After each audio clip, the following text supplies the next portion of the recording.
Bienvenidos agrotitanes, antes que nada muchísimas gracias.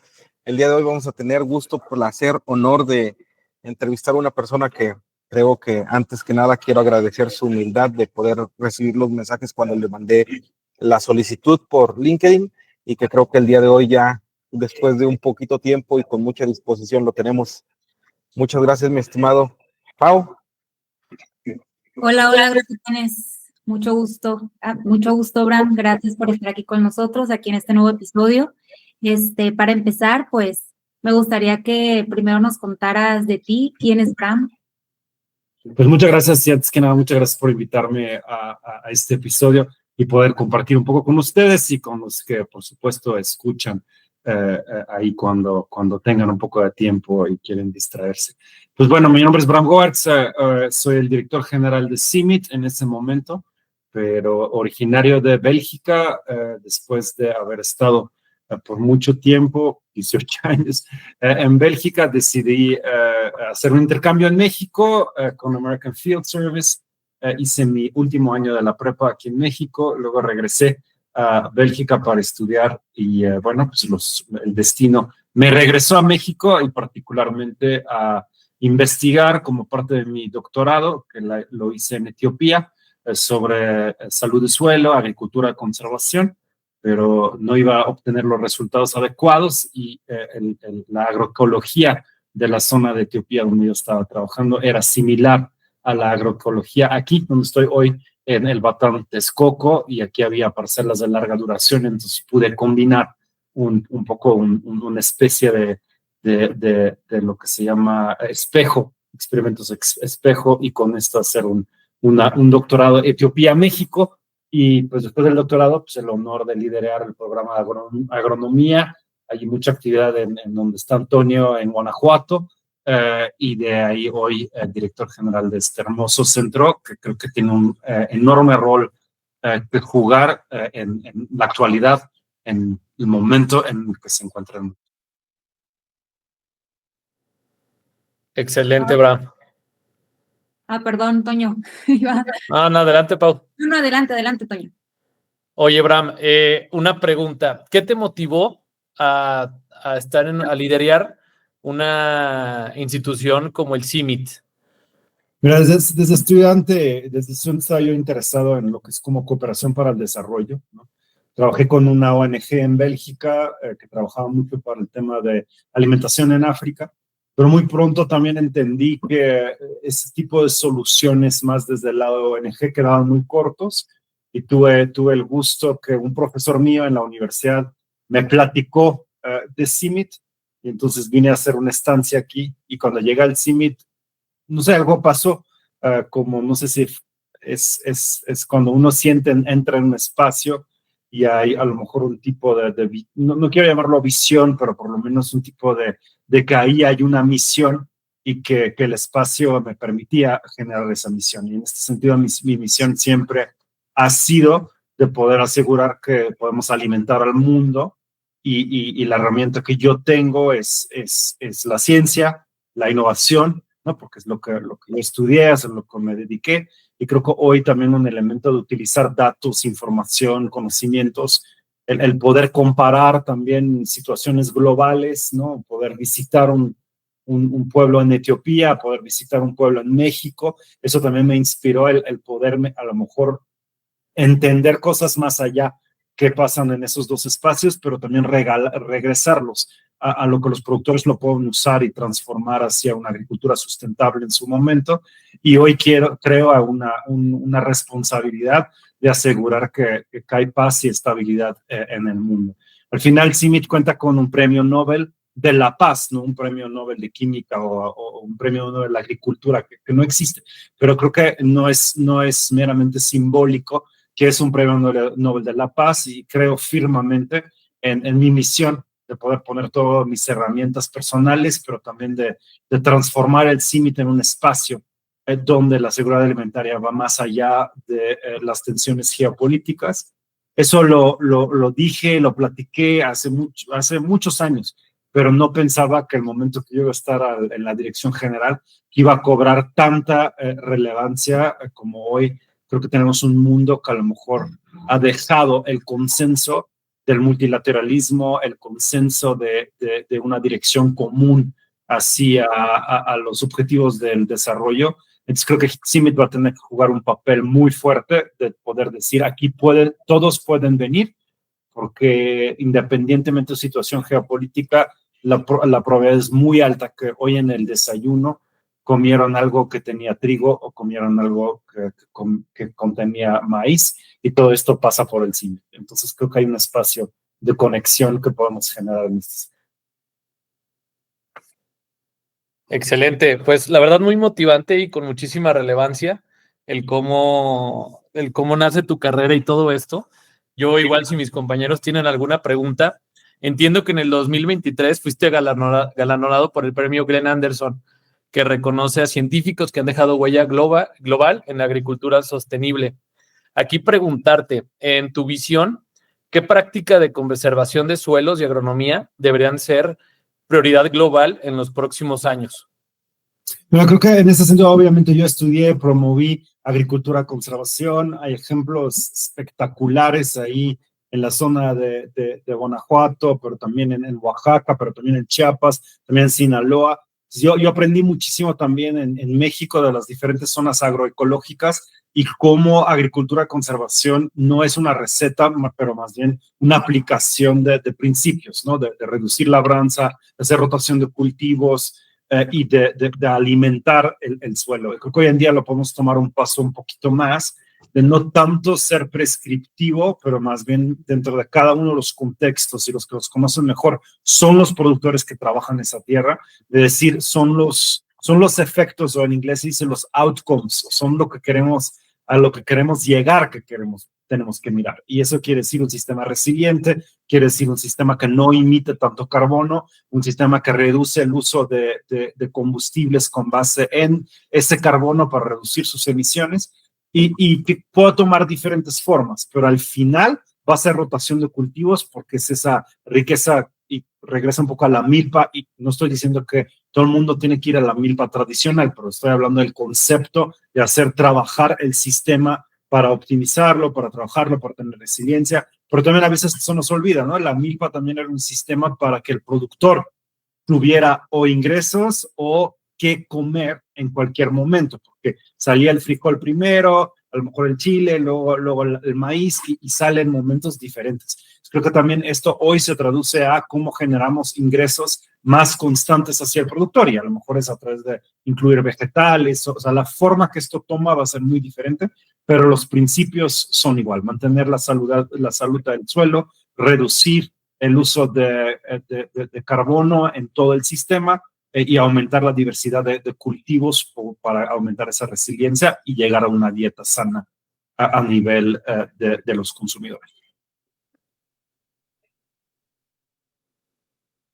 Híjole, lo dices con tanta pasión, y al mismo tiempo que en teoría sería algo tan fácil, pero realmente habla de muchos aspectos económicos, culturales, científicos, de comunicación, y de toda esta gama que conlleva a que no solamente de la agricultura se tienen que sacar las respuestas allá afuera, sino que tenemos que englobar muchas ciencias para poderlo transformar, ¿no?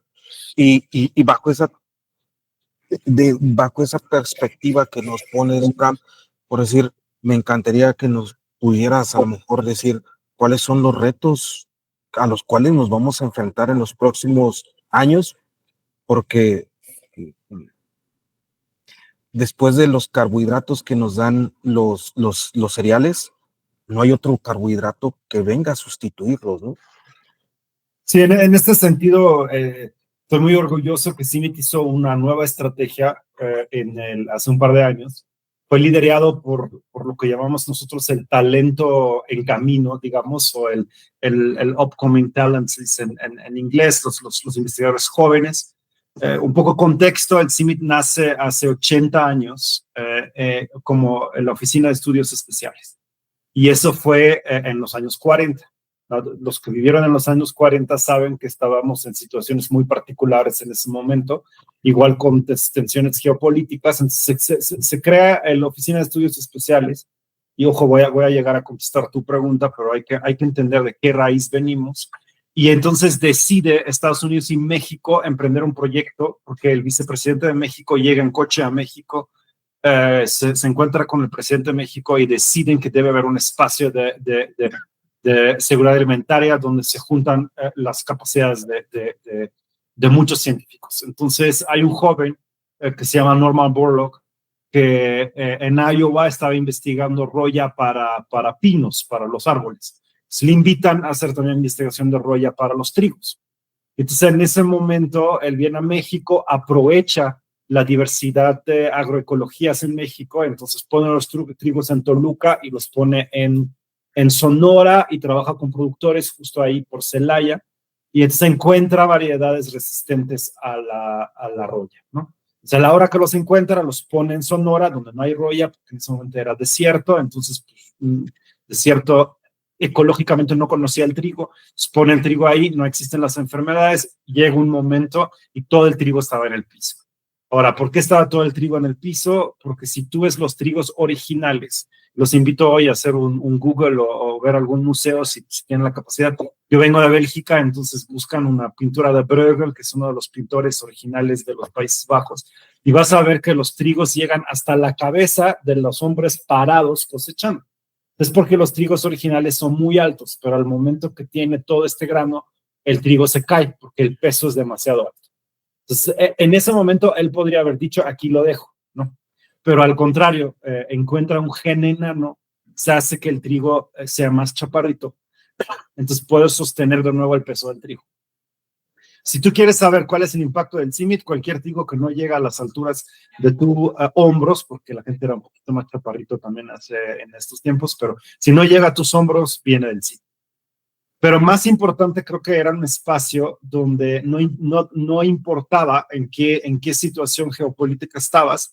Estas semillas se mandaron a la India, se mandaron a Latinoamérica, se mandaron a África, se mandaron a todo el mundo y salvaron 1,000 millones de personas. Y crearon un espacio de paz en este sentido porque evitó hambrunas de muchas personas. Y estoy convencido que muchos de los conflictos partan a partir de esto. Entonces Borlaug también decía, no puedes construir paz así en estómagos vacíos.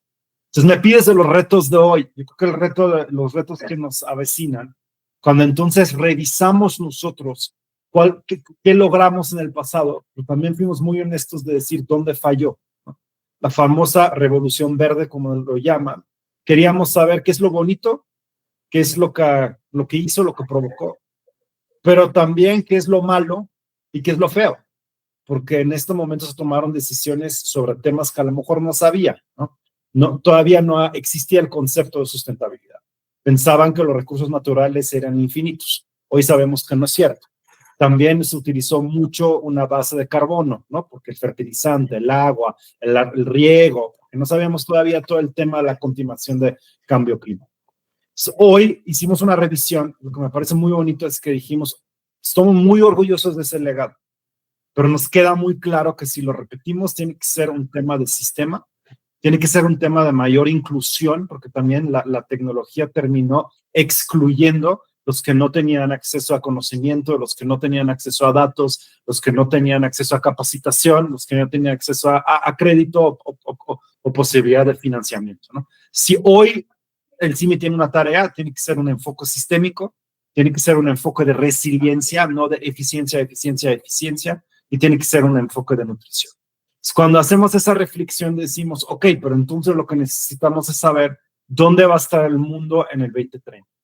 Si hacemos un ejercicio de escenarios, y en esos escenarios pintamos 4, y de esos 4 escenarios, uno era donde encontramos suficiente producción para dietas sanas y tenemos una gobernanza global que nos lleva hacia un momento mejor y agricultura circular, etc.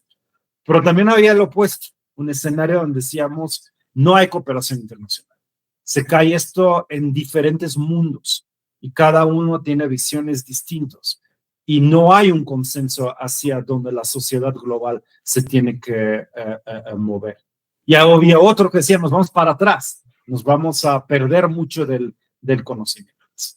La estrategia nosotros la la pusimos bajo la presión de cada uno de los escenarios. Entonces dijimos, la estrategia tiene que funcionar en cada una de estas estrategias para que seamos exitosos. No podemos nada más tomar el escenario que más nos gusta y que nos hace el trabajo más fácil, ¿no? Que todo el mundo esté de acuerdo con hacia uno. Hoy creo que el más grande reto es que se está ya materializando un espacio de 2 o 4 mundos.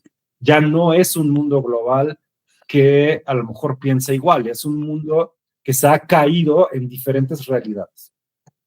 Y esas realidades, cada uno por sí, no son ni bueno ni malo, simplemente son diferentes. Y no hay un espacio. Hoy en día, si me preguntas, queremos tener una conversación sobre la dirección de la agricultura y los sistemas agroalimentarios en el mundo, no sabré yo decir cuál es el espacio donde podemos tener la simple conversación. Entonces, creo que vamos a tener que construir una nueva mesa donde nos podemos sentar. Pero de la misma manera invito a México. Yo no soy mexicano, entonces yo no puedo determinar el destino de México ni debo. Agradezco muchísimo el que me han albergado aquí, pero el espacio de la sociedad mexicana es de cuál es el escenario de futuro, qué quieren ustedes en el 2030. Y ya que lo han decidido, diseñen el plan, por favor, un plan táctico para llegar ahí. Y no hay futuro bueno o malo. Es lo que la sociedad tiene que diseñar como su escenario ideal para el 2030 y construir hacia ahí. Pero de nuevo, ¿dónde está el espacio para tener la conversación, para determinar este escenario 2030 que la sociedad mexicana quiere? Y para no ser muy ambicioso, tan solo para su sistema agroalimentario. Creo que para limitarlo un poco a lo que el espacio aquí de nuestra conversación permite. Pero tampoco ahí sé cuál es la mesa donde nos podemos sentar para dibujar este escenario ideal a donde queremos llegar y por el cual se puede hacer un plan. Entonces, el más grande reto es, sí tenemos cambio climático, tenemos población, tenemos tensiones, tenemos las barreras económicas que están apareciendo, tenemos el tema de migración. Pero probablemente nuestro más grande reto es que hemos no podido visualizar un futuro mejor. Entonces, hoy cada respuesta es una respuesta de pérdida. No sé si me explico. Es una respuesta de perder oportunidades porque los migrantes no se pueden mover. Es una respuesta de perder oportunidades porque no puedes comprar un coche. No sé si me explico. La percepción, ¿no? De decir, tenemos que reducir la huella, entonces es perder. Tenemos que dejar de usar ciertos productos, es perder. En lugar de decir, no, estamos hacia un camino de ese futuro mejor que es ganar. Y cualquier camino cuesta. No se llega gratis de vacaciones, no se llega gratis a ningún destino. Todo es inversión de tiempo, energía y recursos. O sea, aquí va a ser lo mismo, pero es muy distinto si lo podemos visualizar como un camino hacia ese mundo mejor. Yo estoy sumamente preocupado y optimista al mismo tiempo, muy preocupado por el tema global, muy preocupado por los conflictos que vamos a ver. Ya se están acelerando. Mis 2 antecesores no tuvieron ningún, digamos, problema. Yo llevo 3 años en la cabeza de CIMIT y ya llevo 4 guerras que destallaron en plena actividad de mis científicos y de los que tuve que sacar gente, ¿no? Creo no es un tema de conflicto, y es un tema de no saber dónde está la mesa para conversar sobre este futuro mejor. Pero también estoy optimista. Creo que hay fuerzas y gente que está dispuesta a pensar, está dispuesto a colaborar. Yo no soy de los pesimistas que el mundo se va a acabar. Yo sí creo que si hay una toma de decisión decisiva, podemos turnarlo hacia un camino adecuado.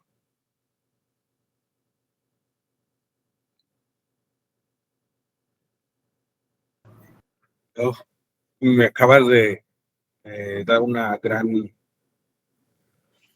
dijéramos aquí en México, una gran chinga. O para todos, porque a final de cuentas mucho tiene que ver con el tema de no podernos sentar para colaborar y ser un mejor mundo, y nos sentamos para colaborar en ver cómo perdemos algo, ¿no? Eso quisiera remontarme a algo personal, bueno, de tu persona es, ¿quién te instruyó con esta capacidad crítica constructiva para ver estas cosas? porque yo creo que hay partes con las que se nace, pero hay partes donde podemos agradecer a alguien que nos pueda dar esa capacidad crítica constructiva. No, definitivamente. En este sentido, cuando recibí, que era probablemente mucho más importante que el reconocimiento que Antonio hizo referencia, cuando yo recibí un premio que se llama Agrotécnica, que es un premio que lo dan 5,000 productores en Sonora, de hecho, en Sinaloa, perdón, 5,000 productores de Sinaloa por el trabajo que hicimos como equipo, porque no fui solo yo, tuve el honor de dirigir ese equipo, pero en equipo generamos cosas muy importantes en Sinaloa, entonces 5,000, productores deciden darme ese premio. En ese momento les dije que dedicaba el premio a mi abuelo, porque creo que mi abuelo era el que siempre tenía 2 frases simples. Uno fue: si quieres entender hacia dónde vas, necesitas entender de dónde vienes y respetar tus raíces. Y por otro lado, siempre decía: no importa cuál es tu talento. No importa cuál es tu talento. Puede ser cualquier talento que tengas. Lo que sí importa es que no la afinas y si no lo pones a disposición del bien común. Si tú te quedas con tu talento y no lo aprovechas, es un desperdicio de algo que te regalaron. Y si tú tienes un talento y nada más lo usas para ti, pues es el máximo egoísmo, ¿no? Porque de entrada te lo regalaron y lo estás nada más usando para ti. Entonces creo que ese es el tema de mi abuelo. Por otro, lamentablemente ya falleció. Por otro lado está mi abuela, que realmente era la que manejaba la familia, no el abuelo. Le hacía Suele suceder. Se le hacía creer el abuelo que él era el que mandaba, pero no era así. Ella todavía vive, todavía está con nosotros, acaba de estar con ella, y creo que es ella que realmente inculcaba también el tema de no hay adversidad más grande que no puedes analizar de dónde viene y te puedes mover adelante, no, pero que todo depende de uno. O sea, y creo que lo que ella dejó siempre muy claro es que no son los demás, no son las circunstancias, no es lo que te pasa, es lo que tú provocas, ¿no? Y lo que tú haces con lo que tú provocas. Entonces creo que en este sentido, gran agradecimiento a estos 2 grandes figuras en mi vida.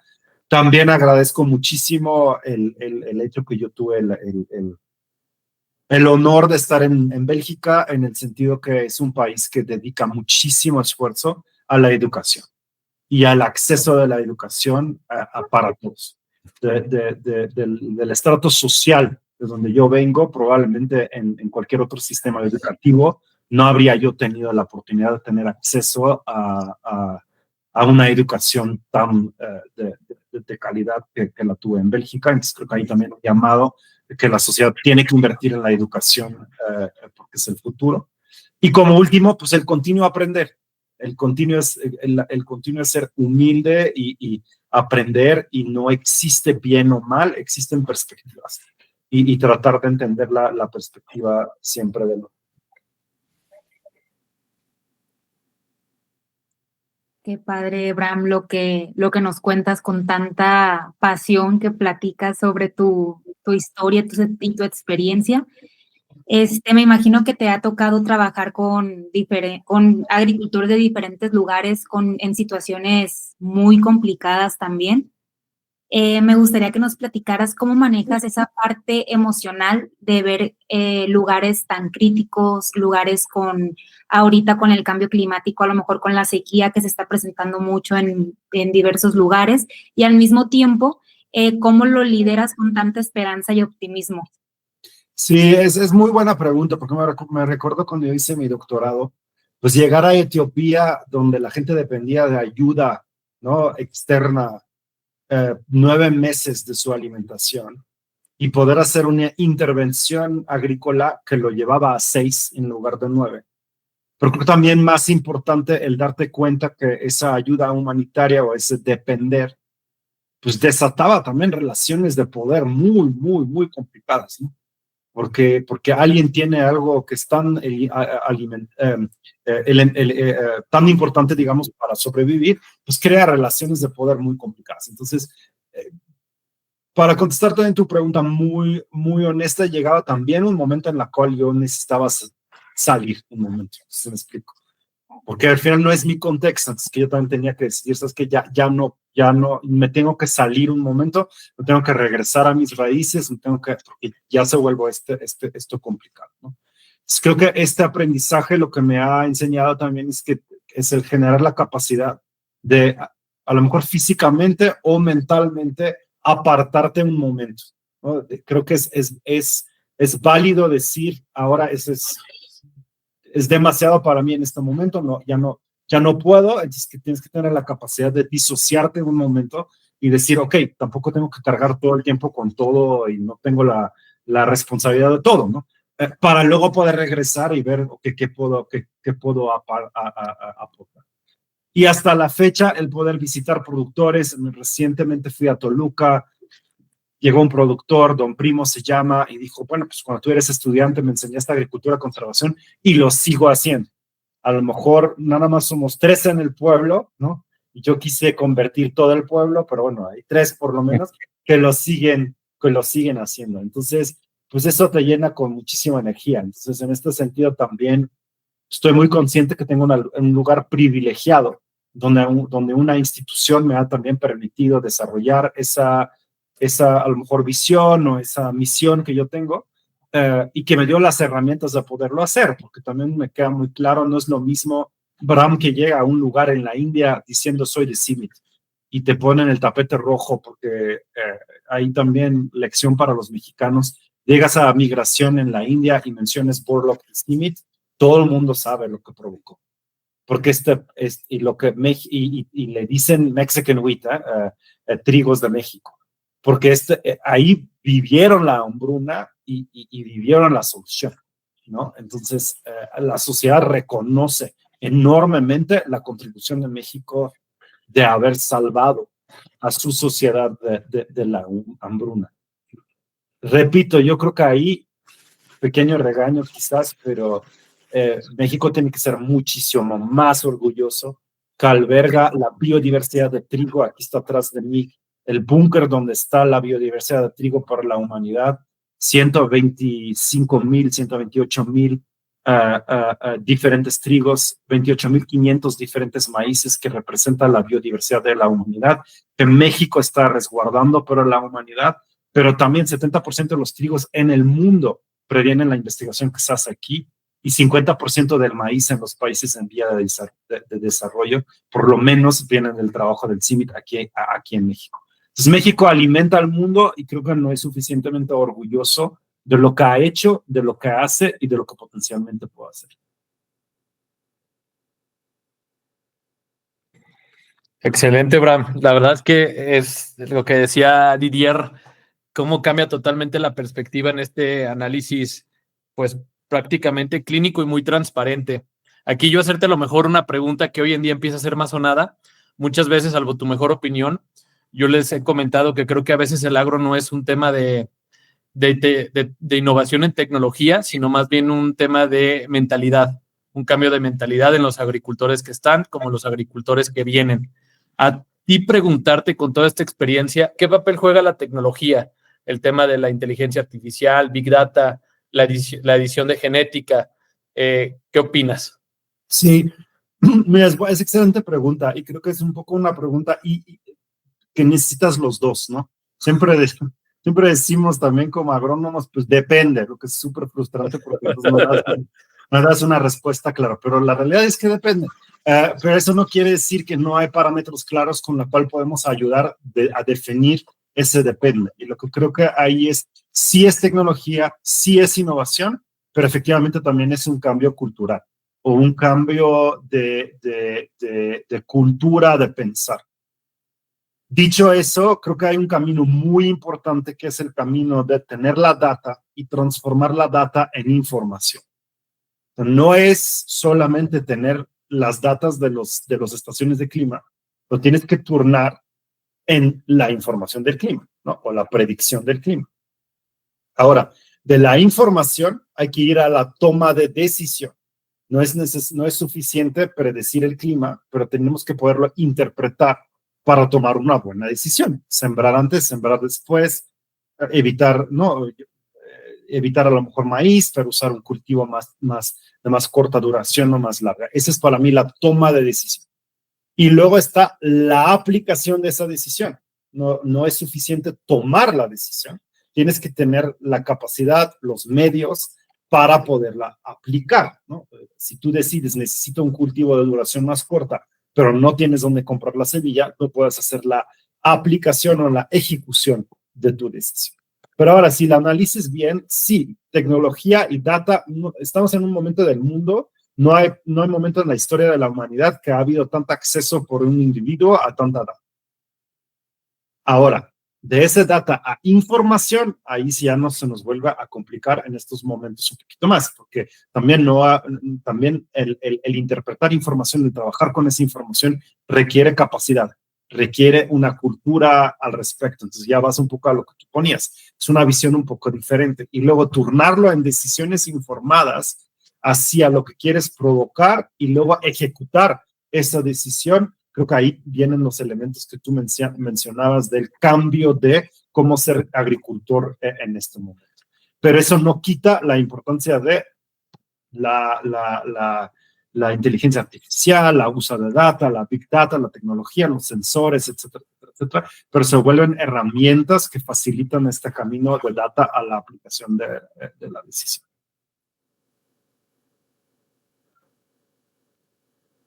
Entonces yo creo que lo que tenemos que entrenar los productores es ser mejores tomadores de decisión. Y lo que tenemos que entrenar a los políticos es ser mejores tomadores de decisión. Y lo que tenemos que entrenar a los consumidores es ser mejores tomadores de decisión. Entonces, si pudieras cambiar una sola cosa de la agricultura mundial mañana mismo, ¿serías en la toma de decisiones? Sí, sería en facilitar las tomas de decisiones a todos los niveles. O sea, en este sentido, sí me tomó un objetivo adicional en sus objetivos, uno que para mí es muy importante, es que tenemos la responsabilidad de poner a disposición todo lo que sabemos, toda la data, pero también toda la información de los tomadores de decisiones. Y es la productora que tiene que decidir cuánto fertilizante aplicar y cómo, pero también es el Consejo de Seguridad de la ONU para que los tomadores de decisión ahí entienden y tienen los datos para tomar buenas decisiones.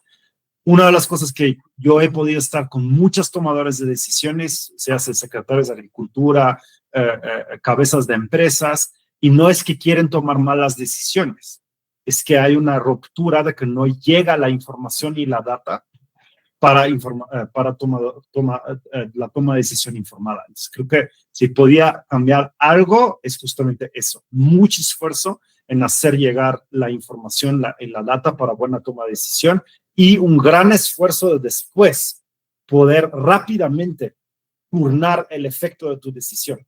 Porque siempre va a haber decisiones donde hay impactos no esperados, no sé si me explico, o no intentados, o sea, que no tenías la intención, pero es un efecto inesperado de tu decisión. Creo que no puede tomarse 15 años para luego decir, ups, ¿no? Tiene que ser meses para poder revisar si la decisión no tiene efectos no intencionales o no esperados. Bram, y cuando piensas en tu trayectoria, ¿qué legado quieres dejar en la agricultura mundial? Mira, creo que el legado que yo quiero dejar en la agricultura mundial es, por un lado, el poder construir esa mesa. Mi gran sueño es esa mesa, que hay un claro entendimiento, no solo que hay un claro entendimiento de la conexión entre la paz y la seguridad global y la seguridad alimentaria, y pasa por la agricultura, por supuesto. Entonces, que seamos conscientes de esa relación y que tenemos luego la mesa para la toma de decisión a todos los niveles para accionar sobre ese entendimiento. Entonces, creo que me falta mucho camino por lograrlo, pero si me preguntas, el legado ideal sería eso. Y eso pasa por cosas mucho más simples, ¿no? Pasa por cosas de asegurar que un productor tenga la maquinaria para hacer agricultura de conservación, pasa por, o sea, de ahí se ramifica y se derraman 1000 cosas mucho más tangibles Y si tan solo es esto, también está bien. Vamos a ver dónde llega. Es bien interesante porque si pusiéramos a revisarnos los valores o las estrategias globales de las empresas más grandes que producen tanto trigo o que consumen maíz y todo eso, siempre está la sustentabilidad. Pero entonces, al momento de estar viendo esa parte sustentable, lo que no está sucediendo es ejecución correcta de las acciones. ¿A qué se reverá esa ruptura o esa fricción? Porque al final de cuentas, el hacer esto es para un bien común en todos los sectores, ¿no? Sí, creo que hay un tema de la ventaja o de los incentivos a corto plazo y los de mediano y largo. Y creo que tenemos que entender que pues, esas empresas tienen ciclos muy cortos de toma de decisión enfocado a un indicador muy claro, que es al final avanzar la empresa. Y creo que no podemos estar en contra de eso porque es la naturaleza de una empresa que tiene que avanzar y generar las ganancias, y etc. Ahora, dicho esto, sí hay un paradigma que se está moviendo muy rápido y uno de ellos es, por ejemplo, el CIMMYT, si lo tomo como ejemplo. 40% de nuestro financiamiento venía de USAID, la agencia de cooperación. No sé si todos saben, pero en febrero el gobierno de Estados Unidos decidió cerrar esa oficina. Entonces, ese financiamiento al CIMMYT de un día a otro nos desaparece 40% del financiamiento. Ese financiamiento generaba los trigos para México. 95% del trigo sembrado en México viene de una colaboración CIMMYT-INIFAP. Y digo 95% por ser generoso, por si por ahí hay otros. Pero lo mismo Australia, 90% del trigo viene de aquí, ¿no? De este esfuerzo. Pero lo mismo Estados Unidos, 60% de los trigos sembrados en Estados Unidos provienen del esfuerzo que estaba haciendo CIMMYT en el sector público, con esos recursos que a lo mejor venían desde una visión de cooperación para el desarrollo, pero realmente generaban un servicio global para la sociedad global. Hoy ese financiamiento ya no está. Entonces, tienen temas muy simples. Si para el fin de este año yo no tengo financiamiento de un sistema que tenemos de surveillance, es un sistema en el cual vamos midiendo si aparecen nuevas enfermedades, nuevas rollas, miden 40 países, van midiendo si aparecen nuevas enfermedades y si aparece, respondemos a ello. Básicamente es prevenir que haya un COVID de trigo, vaya para hacer el CIMMYT. Este sistema se va a cerrar, porque 80% de este sistema se financiaba con este recurso de Estados Unidos. Entonces, ojalá, por un lado, encontramos el financiamiento, pero por otro lado también la continuidad de negocio de las empresas de pan, de las empresas de cereales, de las empresas de galletas, de las empresas de pastas, de las empresas de mayonesa, porque en la mayonesa hay aceite de maíz, casi de todas las empresas de alimentos, pero también empresas de plástico. Esa continuidad de negocio se basaba en una inversión pública. Esa inversión pública hoy en día no está. Entonces, si mañana llega una nueva enfermedad, nosotros no vamos a tener la capacidad de respuesta que teníamos antes.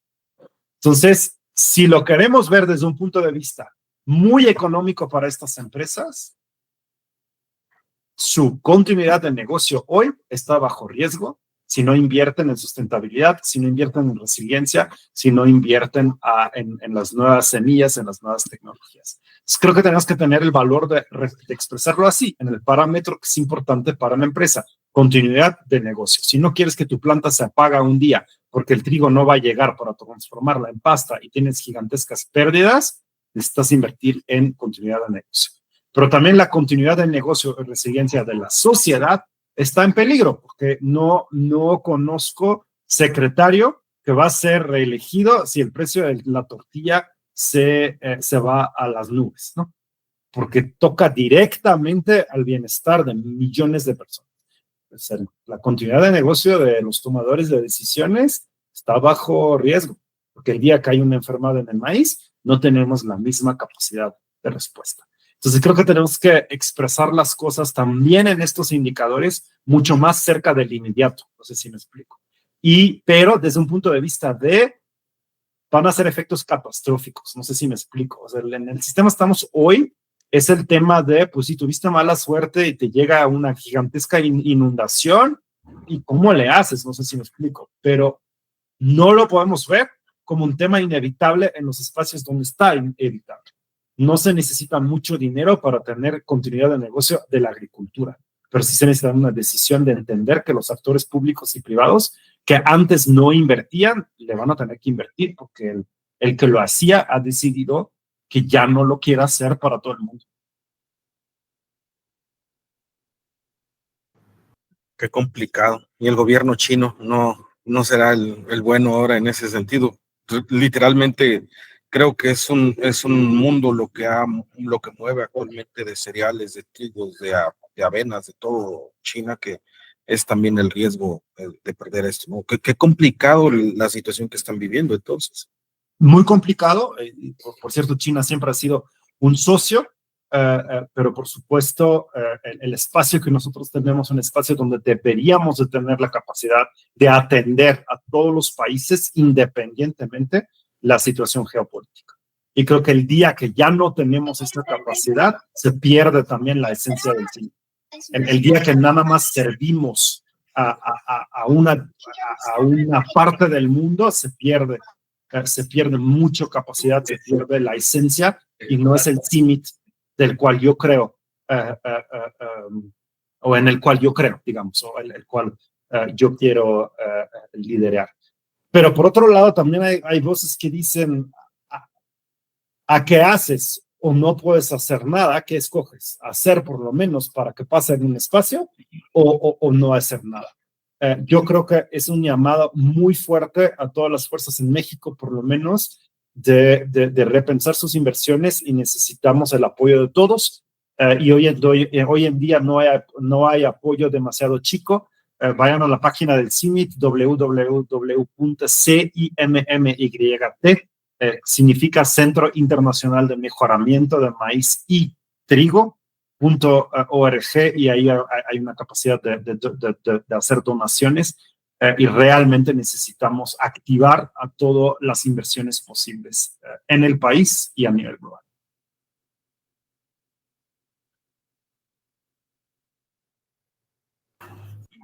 Pues ya tenemos ahora sí que una motivante para poder tomar decisiones de esto, de invertir y de ser, ¿cómo se puede decir? Consciente de que es una necesidad, no nomás para unos, es una necesidad para todos, es una necesidad que se puede palpar en cada plato que nos sirven en el día.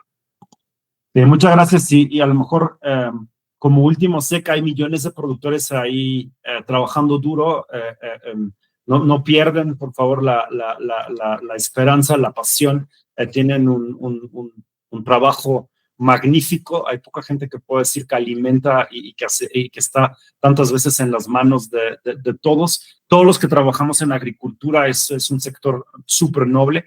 Y a cambio pido, por favor, que si han aprovechado nuevas variedades del CIMMYT, de trigo, de maíz, pero también de cacahuate, de mijo, de sorgo, pues tenemos que también nosotros ser en el sector mucho más activos en hablar, ¿no? Hablan de lo que han podido hacer, hablan de la importancia para educación, para temas de seguridad nacional, para temas de ingresos para el país. Yo creo que el sector agrícola tiene que alzar la voz y decir que al final son el sector primario por algo, ¿no? Que es el sector, si este deja de funcionar, el secundario, el terciario y todo lo demás en lo que trabajan tanta gente no va a poder seguir avanzando tampoco. Entonces, creo que tenemos una historia importante que poner ahí, pero cada uno de nosotros tiene que contar la historia y agradecer a ustedes por su labor, porque es exactamente lo que hacen en este espacio que hemos contado.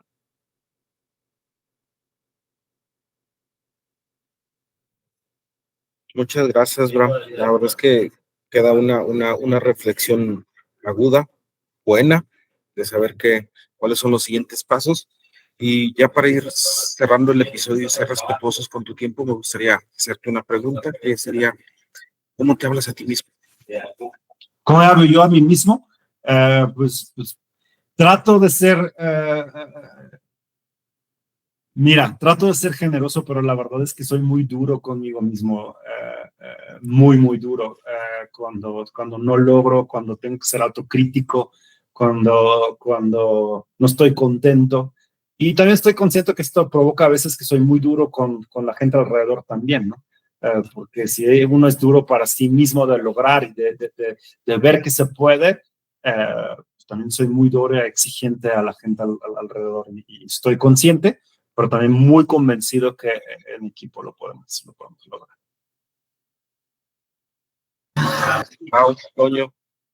Qué padre, Bram, escucharte, que compartas tu experiencia, conocerte, y también, ¿no? Y de alguna manera, pues saber cómo eres tú como persona, ¿no? Y qué es lo que te apasiona y con ese optimismo con el que platicas todas tus actividades. También a mí me gustaría hacerte una última pregunta. Si el día de hoy, Bram, iniciaras tu autobiografía, ¿con qué frase iniciaría? Yo creo que es que la frase sería: existo para alimentar el mundo.